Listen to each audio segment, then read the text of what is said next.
আউযু বিল্লাহি মিনাশ শাইতানির রাজিম বিসমিল্লাহির রহমানির রহিম। হযরত আনাস ইবনে মালিক রাদিয়াল্লাহু তাআলা আনহু হইতে বর্ণিত আছে, রাসূলুল্লাহ সাল্লাল্লাহু আলাইহি ওয়াসাল্লাম হযরত আনাস ইবনে মালিক রাদিয়াল্লাহু তাআলা আনহু হইতে বর্ণিত আছে, এক ব্যক্তি নবী করিম সাল্লাল্লাহু আলাইহি ওয়াসাল্লামকে জিজ্ঞাসা করিলেন, ইয়া রাসূলুল্লাহ সাল্লাল্লাহু আলাইহি ওয়াসাল্লাম, কিয়ামত কবে আসিবে? রাসূলুল্লাহ সাল্লাল্লাহু আলাইহি ওয়াসাল্লাম, কিয়ামতের জন্য তুমি কি তৈয়ার? রাসূলুল্লাহ সাল্লাল্লাহু আলাইহি ওয়াসাল্লাম বলিলেন, রাসূলুল্লাহ সাল্লাল্লাহু আলাইহি ওয়াসাল্লাম বলিলেন, কিয়ামতের জন্য কি তুমি তৈয়ার হইয়া গিয়াছ? কিয়ামতের জন্য তুমি কি তৈয়ার করিয়াছ? হযরত আনাস ইবনে মালিক রাদিয়াল্লাহু তাআলা আনহু হইতে হাদিসটি বর্ণিত আছে, এক ব্যক্তি নবী করিম সাল্লাল্লাহু আলাইহি ওয়াসাল্লামকে জিজ্ঞাসা করিল, ইয়া রাসূলুল্লাহ সাল্লাল্লাহু আলাইহি ওয়াসাল্লাম, কিয়ামত কবে আসিবে? রাসূলুল্লাহ সাল্লাল্লাহু আলাইহি ওয়াসাল্লাম সেই ব্যক্তিকে বলিলেন, কিয়ামতের জন্য কি তুমি তৈয়ার করিয়াছ? কিয়ামতের জন্য তুমি কি তৈয়ার করিয়া রাখিয়াছ? লোকটি বলিল, আমি কিয়ামতের জন্য অধিক নফল নামাজ, নফল রোজা এবং অধিক সাদকা খায়রাত তৈয়ার করি নাই। তবে একটি বিষয় এই যে আমি আল্লাহ তাআলা ও তাহার রসুলকে ভালোবাসি। রাসূলুল্লাহ সাল্লাল্লাহু আলাইহি সাল্লামকে যখন এক ব্যক্তি জিজ্ঞাসা করিলেন, ইয়া রাসূলুল্লাহ সাল্লাল্লাহু আলাইহি সাল্লাম, কিয়ামত কবে আসিবে? তো রাসূলুল্লাহ সাল্লাল্লাহু আলাইহি সাল্লাম সেই ব্যক্তিকে বলিলেন, কিয়ামতের জন্য তুমি কি তৈয়ার করিয়া ফেলিয়াছ? কিয়ামতের জন্য কি তুমি তৈয়ার হইয়া গিয়াছ?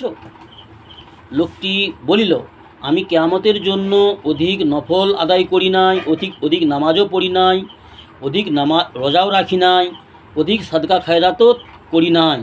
তবে একটি বিষয় এই যে আমি আল্লাহ ও তাহার রসুল সাল্লাল্লাহু আলাইহি সাল্লামকে ভালোবাসি। রাসূলুল্লাহ সাল্লাল্লাহু আলাইহি সাল্লাম বলিলেন, তবে কিয়ামতের দিন তুমি তাহারই সঙ্গে থাকিবে যাহাকে তুমি দুনিয়াতে ভালোবাসিয়াছ।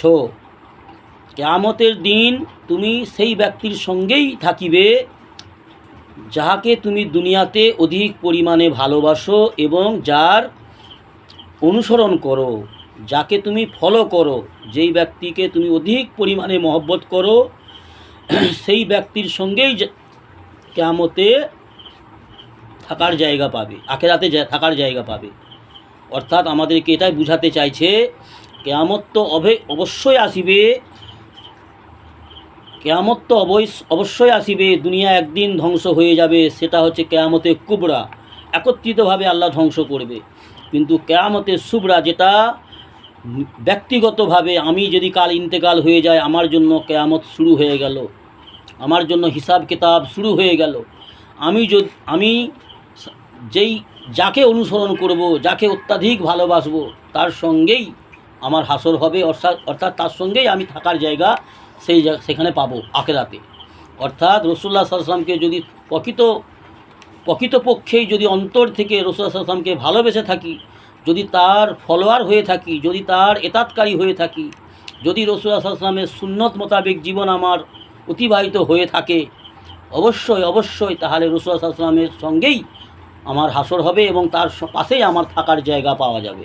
আর যদি মৌখিকভাবে আমরা দাবি করি, আমরা রাসূলুল্লাহ সাল্লাল্লাহু আলাইহি ওয়াসাল্লামের সুন্নত ছেড়ে যদি মনমানি করে চলি, রাসূলুল্লাহ সাল্লাল্লাহু আলাইহি ওয়াসাল্লামের সুন্নতকে যদি ছেড়ে আমরা দুনিয়ার পিছনে দৌড়াই, আর মুখে যতই বলি না কেন নবীকে খুব ভালোবাসি, যদি আমাদের জীবনে রাসূলুল্লাহ সাল্লাল্লাহু আলাইহি ওয়াসাল্লামের সুন্নত না থাকে, রাসূলুল্লাহ সাল্লাল্লাহু আলাইহি ওয়াসাল্লামের সুন্নত মোতাবিক যদি আমরা জীবনটাকে অতিবাহিত না করি, রাসূলুল্লাহ সাল্লাল্লাহু আলাইহি ওয়াসাল্লামের ইতাআত যদি না করি, আল্লাহর হুকুমকে যথারীতিভাবে নবীজি রাসূলুল্লাহ সাল্লাল্লাহু আলাইহি ওয়াসাল্লামের সুন্নত মেনে যদি না চলি, তাহলে কিন্তু আমাদের মিথ্যা দাবি, আমাদের ক্ষতি লাভ হবে না, আমাদের বিপদ হয়ে যাবে।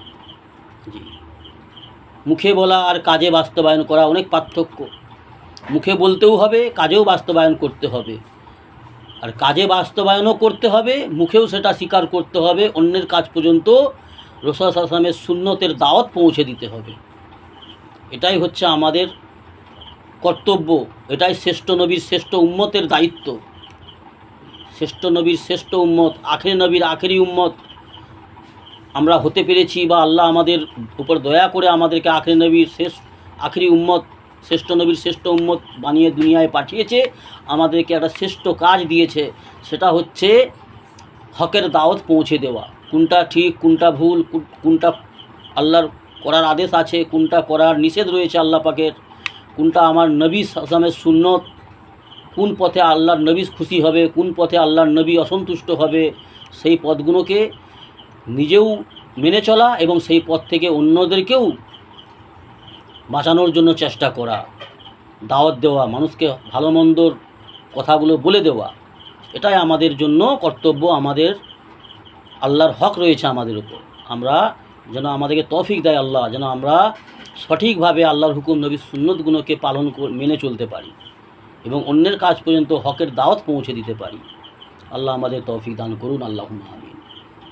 সুবহানাল্লাহি ওয়া বিহামদিহি, সুবহানাকা আল্লাহুম্মা ওয়া বিহামদিকা, ওয়া নাস্তাগফিরুকা ওয়া নাতুবু ইলাইক। সুবহানা রাব্বিকা রাব্বিল ইজ্জাতি আম্মা ইয়াসিফুন ওয়া সালামুন আলাল মুরসালিন, আলহামদুলিল্লাহি রাব্বিল আলামিন।